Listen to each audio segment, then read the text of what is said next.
Hi there and welcome back. Now, most golfers overlook the importance of the backswing. They spend all their time working on the downswing, working on these complicated moves in order to fix their contact issues, which really doesn't make sense because that is when your club and your body are moving the fastest, so you have the least amount of time to think. So if you've got a lot of manipulations to make when you're moving fast, it's going to be very, very hard to time. So today I'm going to be talking about the backswing, and in particular I'm going to break it down into three parts, which is the takeaway, the half position and the top position. And I'm going to show you many different variations of all these positions that you'll see with golfers all over the world. And then I'm going to show you the simplest and easiest way to get a backswing in place, which is then going to make those complicated moves of the downswing so much easier. It's going to require a lot less manipulation, and you are going to hit the ball so much more consistent, and your contact's going to be better than ever. So let's get into it. Okay, so first things first, let me explain why the backswing is important. So we know that a lot of amateur golfers spend a lot of their time working on shallowing the club, working on getting this nice covering body rotation, hands forward, at impact into these positions in the downswing. But that is not an easy thing to do whenever you've got a lot of manipulations to make. So they're trying to work it into positions like this and here when the backswing is all off. And for a lot of people, actually, their fundamentals are off to begin with, so it makes some of these very complicated moves very difficult to do and almost a waste of time when you actually don't have good fundamentals and a good backswing. So essentially what they're doing there is they're swinging the club back in all sorts of positions, getting it into very disconnected positions at the top, and then they're trying to shallow that club, get everything back in front, get it connected, and then rotate the body at the right time. But there is a way to do that that is really, really simple.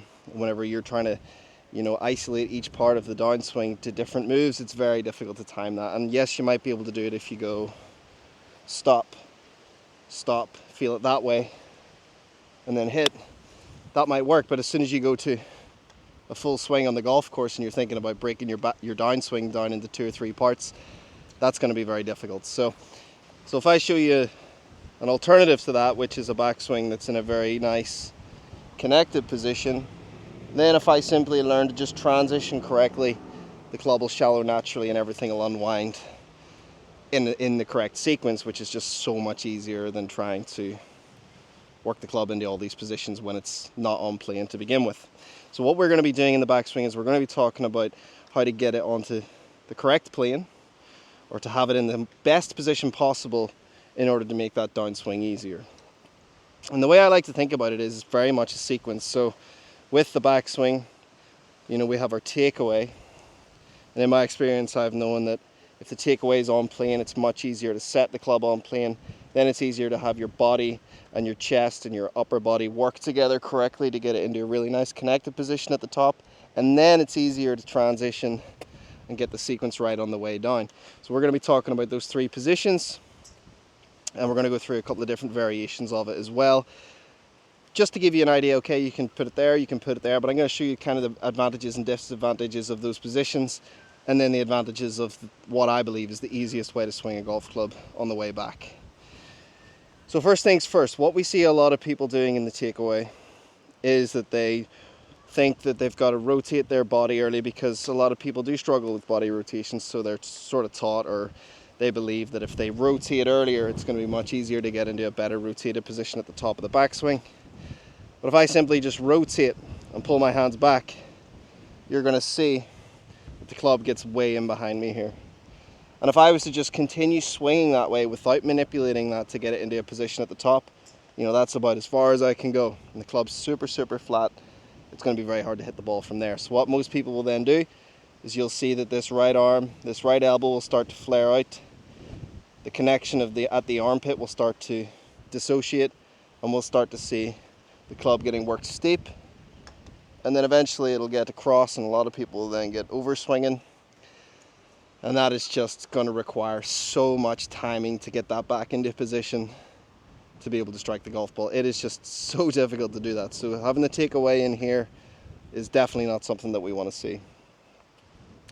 Another variation to takeaway is going this way.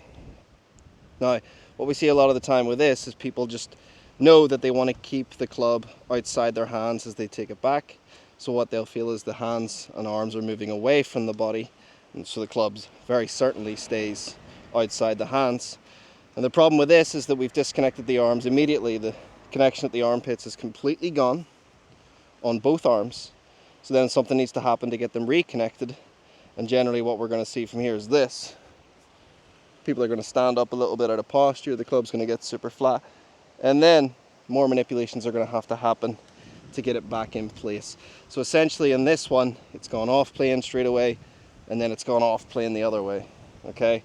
With the first one, it's off and it's off. You can see how that works. So it's very hard to get into a nice top of backswing position if we don't get the takeaway right. What I like to see with the takeaway is that it's very much like a putting stroke, very simple. So in a putting stroke, we know that we've got to use our shoulders and arms. We don't want the wrists to get involved too early. We want to use the shoulders and the arms to take it back just like a putting stroke, okay? Until the hands get level or just outside your right leg or your back leg. That for me is the takeaway. It doesn't get any more complicated than that. I'm always just trying to make sure that club face continues to point to the golf ball. So you can see then that the leading edge of the club matches my spine angle, so that's very much a square face. So I'm really trying to keep the face square throughout, and this is very much, as you can see, a putting stroke. To there, just like a long putting stroke, like an 100-foot putt. Think of it like that. There, okay? I don't need to explain this much more because it's just the perfect position, and it's so much easier from there to set the club on plane and keep your arm connection. At no point am I losing arm connection here, which we know is very important, because when we lose connection we have to reconnect, and that messes up the sequence, because then your arms have got to take over on their own at some point. The only time I want my arms working on their own is right here, okay, just to take that back, but they're still connected because I'm using my shoulders as well. It's very much this kind of rock and a baby kind of motion there, just like you would want in your putting stroke. So we're here, and then we're in a position where we can really set the club really well. And the reason we want to set the club is because this is a lot of energy is stored when we set the wrists like this, okay, because that's an angle that's going to be released at the last second for maximum power, really using the hands and the hand speed you hear about. If you're a player that uses all arms and doesn't set the wrists, you don't really have hand speed. Whereas if you store it here and you release it at the last second, you're using your hand speed. So here is the position we're looking for. Now, as you can see, I've kind of set that very steep, so that's why you have to incorporate a little bit of hip turn as that happens, and that gets it into position. So as I take it back, I'm trying not to rotate. My upper body is going to rotate slightly because the club swings around me, so it swings on an arc, but I'm not forcing any rotation. So it's here. Then as we set, we're going to turn the hip. Boom. Okay? That is the position we want to see, because now the arms are super connected, and all I have to do from here is continue to turn the hips a little more, then the upper body is going to turn and extend. That's all I'm feeling there. I'm not going to lift the arms up independent on their own, because that's how they get disconnected. Watch this. So it's going to be hips and body to extend, and the arms are in great position, and now then I can learn to do the downswing correctly. So what we'll see a lot of the time with golfers is that they'll get into a position which is the takeaway. A lot of people take it too far back, that's another thing. But let's say they do get it here. A lot of golfers will do is they'll just use their arms, and the arms will then lift. The arms will just lift up to try and get this club up. The body won't do much. Body's just going to kind of react to the arms, okay, rather than the body being in control. We're going to see a lot of overswinging, and then we're going to have to use the arms in the transition. So the halfway position has got to be set with a bit of turn of the hips and the body. Once we've set that club, there's the halfway position. The club's on plane. It's kind of 45-degree angle, or else you kind of look like if I drew a line from the ball to here, that club should be pointing down to that line. A lot of people are going to be there steep, they're going to be there flat. So we want to keep that club pointing down towards the ball line. There we go. Perfect position. Then from there, like I said earlier, it's all about chest extension, okay? So to get that club to the top, I mean, a lot of people can get here, but then it's arms again, but they're not going to be too bad because they still have decent connection. What happens from here is we must see the chest extend upwards to get the clubs to the top of the backswing position. So by that I mean the chest works up, so it stretches up, and it creates more of a coil in the lower body as well, which is going to give you a load of energy to separate in your transition and create great speed on the way down. But that's also going to help you sequence it properly. So extend, and we're here. Like I said before, we can see backswing positions that are there.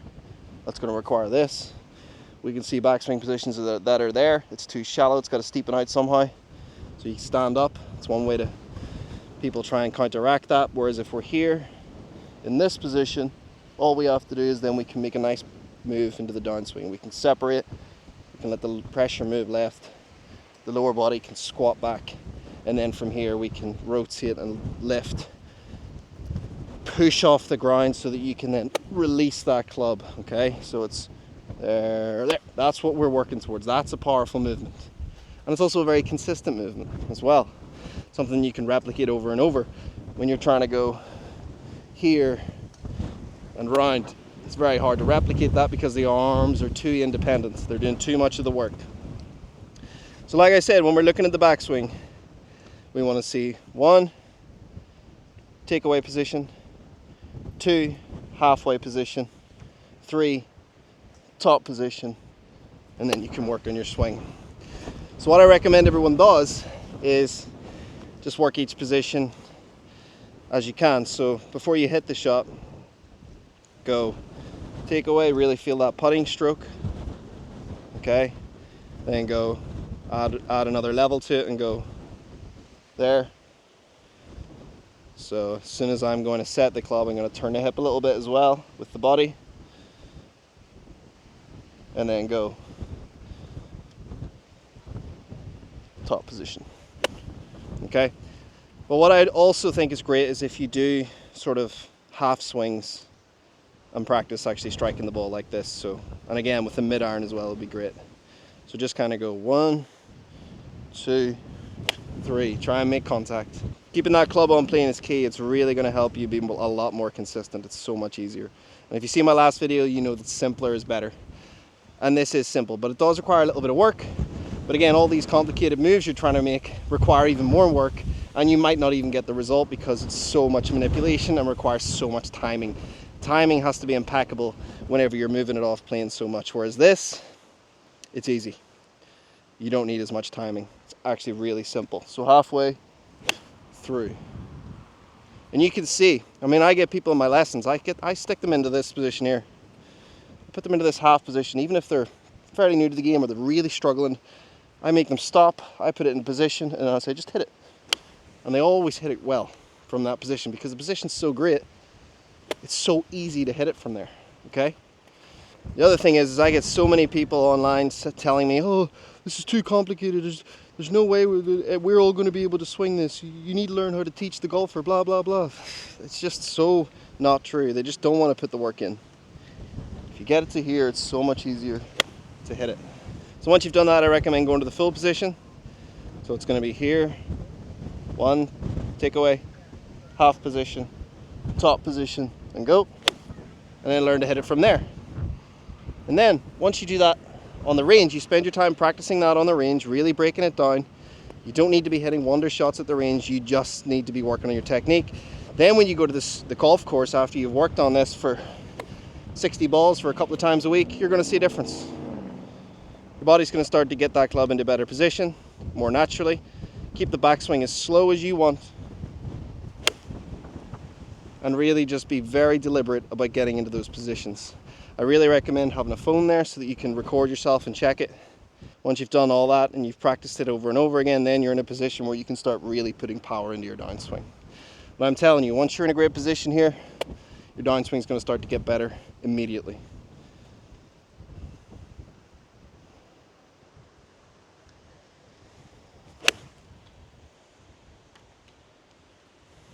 Super windy out here today. Okay guys, thanks for watching. Hopefully this clears up the backswing a little bit for you. I haven't really gone into detail on how to do each part. I've just kind of showed you exactly where it needs to be. And in future videos, what I'm going to do is I'm going to come along with drills and come along with actually how you can start to incorporate this. But I just wanted to raise awareness of the backswing today and get you now thinking, right, okay, the backswing is important. These positions are important, and it is going to make it easier for me to play golf and get better at this game. So Thanks for watching again. If you're new here, please consider subscribing, and if you're returning, I appreciate your support. I appreciate you watching. It's going to really help this grow so we can get this message out there so we can help more and more golfers. So if you can, please like this, please share it, and also make sure you subscribe. And yeah, I'll see you in the next one. Cheers.